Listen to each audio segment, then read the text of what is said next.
Salam, terima kasih atas waktu dan kesempatan yang diberikan kepada saya. Dalam video kali ini saya akan menjelaskan topik penting dalam mata kuliah Sosiologi Pendidikan. Sebagaimana untuk mempertimbangkan ujian akhir semester. Namun sebelum itu, saya akan memperkenalkan diri.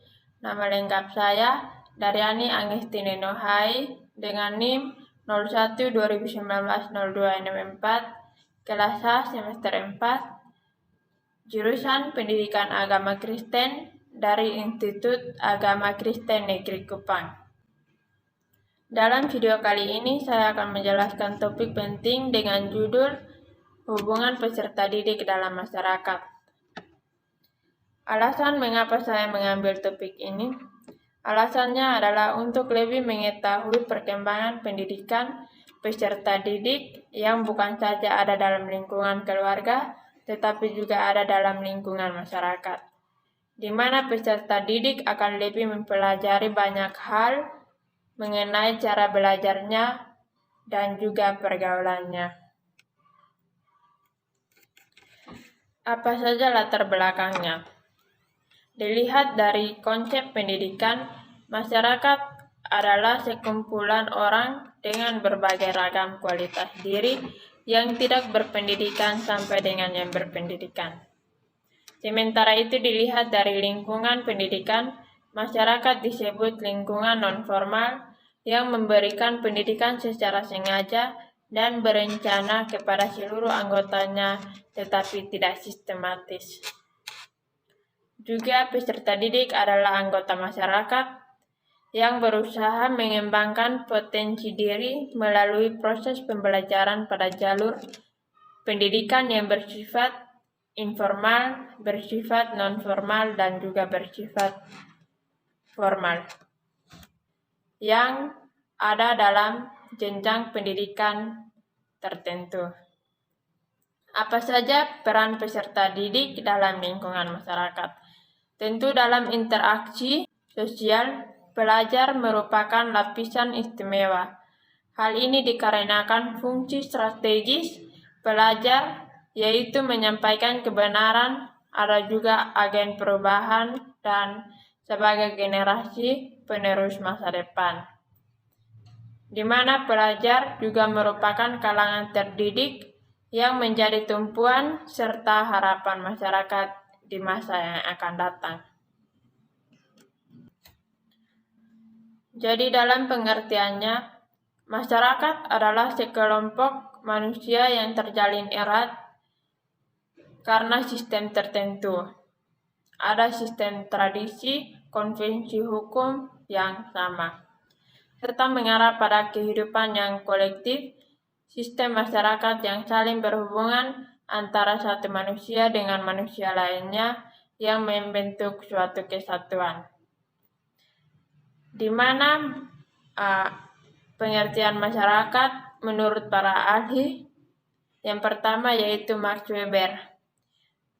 Pengertian masyarakat menurut Max Weber adalah suatu struktur atau aksi yang pada pokoknya ditentukan oleh harapan dan nilai-nilai yang dominan pada warga.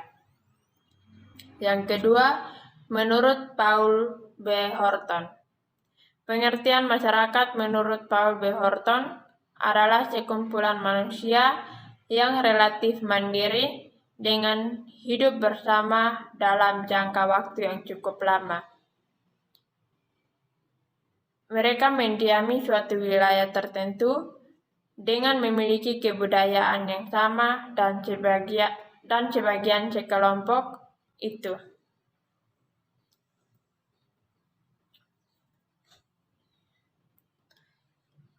Jadi dari pengertian masyarakat yang disampaikan oleh para ahli adalah dapat disimpulkan bahwa pengertian masyarakat adalah kumpulan manusia yang membentuk suatu kelompok yang hidup bersama-sama dan saling membantu satu sama lain dalam hubungan atau saling berinteraksi.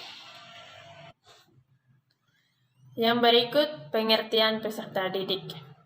Peserta didik adalah anggota masyarakat yang berusaha mengembangkan potensi diri melalui proses pembelajaran pada jalur pendidikan yang bersifat informal, yang bersifat non-formal, dan juga yang bersifat formal pada jenis pendidikan tertentu. Pengertian peserta didik menurut para ahli. Yang pertama, menurut Omar Hamalik. Ahli ini mendefinisikan peserta didik sebagai suatu komponen masukan dalam sistem pendidikan yang selanjutnya diproses dalam proses pendidikan sehingga menjadi manusia yang berkualitas sesuai dengan tujuannya. Yang kedua, menurut Abu Ahmadi, peserta didik adalah sosok manusia sebagai individu atau pribadi manusia seutuhnya, di mana individu diartikan orang seorang tidak tergantung dari orang lain dalam arti benar-benar seorang pribadi yang menentukan dirinya sendiri dan tidak dipaksa dari luar. Dan juga ia mempunyai sifat-sifat dan keinginan dirinya sendiri. Jadi berdasarkan pengertian-pengertian para ahli, bisa dikatakan bahwa peserta didik adalah orang atau individu yang mendapatkan pelayanan pendidikan sesuai dengan bakat, minat, dan kemampuan agar dapat bertumbuh dan berkembang dengan baik, serta mempunyai kepuasaan dalam menerima pelajaran yang diberikan oleh pendidiknya. Apa saja kekurangan dan kelebihan antara peserta didik dan pendidik? Sebagaimana menjadi seorang murid atau siswa, tentunya kritikan dan saran seorang guru, karena dalam setiap pembelajaran sebagai seorang guru pasti ada saja masalah dalam menyampaikan materi. Dan sebagaimana menjadi guru harus mampu menciptakan seorang mahasiswa, harus mampu menciptakan siswa lebih baik untuk kepentingan dirinya sendiri dan juga untuk orang lain. Sehingga pengajaran yang bermakna harus diterapkan seorang guru agar bisa menghasilkan seorang murid yang bermanfaat bagi masyarakat. Di sini kita bisa lihat kelebihannya.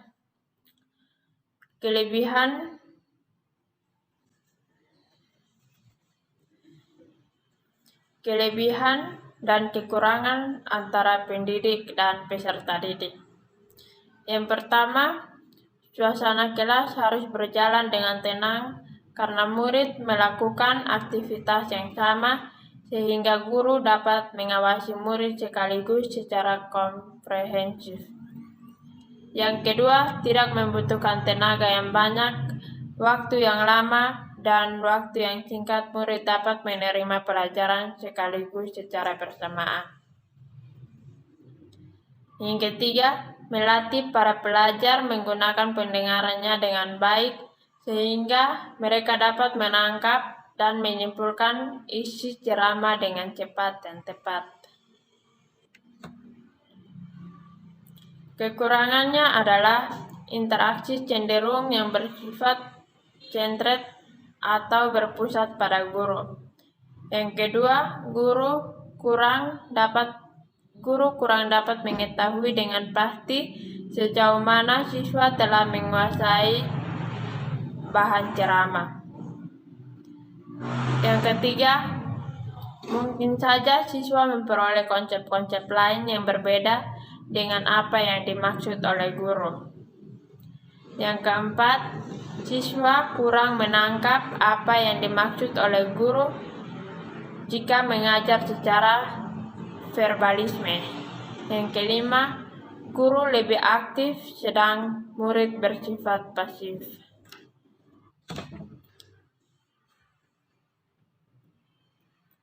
saran saya untuk kelebihan dan kekurangan, guru harus lebih mengembangkan nilai-nilai positif yang ada di sekolah seperti kejujuran, toleransi, kecerdasan, tanggung jawab, dan kedisiplinan. Yang kedua, guru juga harus menyiapkan model pembelajaran yang baik agar siswa dapat memahami materi yang guru ajarkan. Yang ketiga, guru harus lebih banyak menyelipkan karakter-karakter yang baik untuk siswanya dalam setiap proses pembelajaran. Dan untuk siswa, diharapkan terus mengikuti proses pembelajaran dan yang diajarkan oleh guru di sekolah. Yang kedua, lebih memperhatikan apa yang diajarkan oleh guru. Yang ketiga, mencerminkan karakter yang baik dalam kehidupan sehari-hari dengan berperilaku di sekolah, di rumah, dan di lingkungan masyarakat. Yang berikut, peran peserta didik dalam lingkungan masyarakat. Tentu, peran peserta didik yang pertama adalah taat peraturan di lingkungan sekitarnya. Yang kedua, disiplin dalam lingkungan. Yang ketiga, memberikan perilaku yang baik pada semua orang, hingga itu bersifat adil.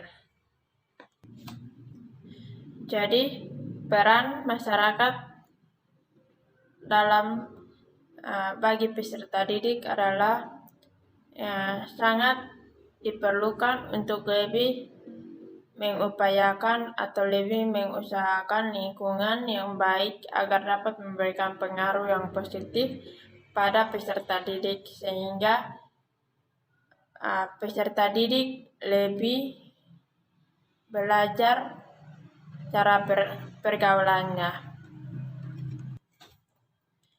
Jadi, dalam lingkungan sekolah pun, masyarakat juga bisa berperan sebagai teladan bagi peserta didik, sehingga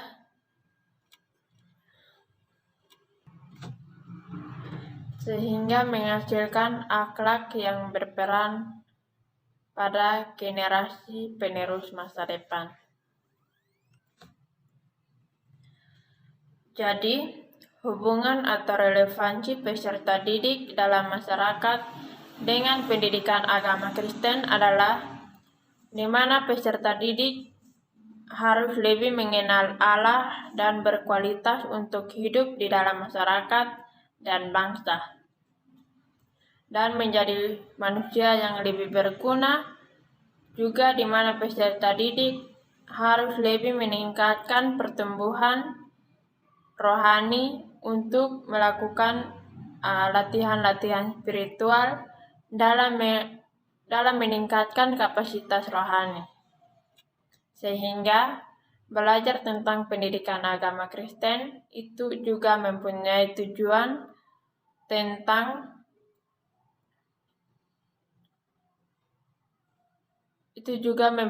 tujuan agar mengenal kasih Allah yang nyata dalam Tuhan Yesus Kristus, sehingga dengan pimpinan Roh Kudus, peserta didik ke dalam persekutuan dan hidup di dalam Tuhan.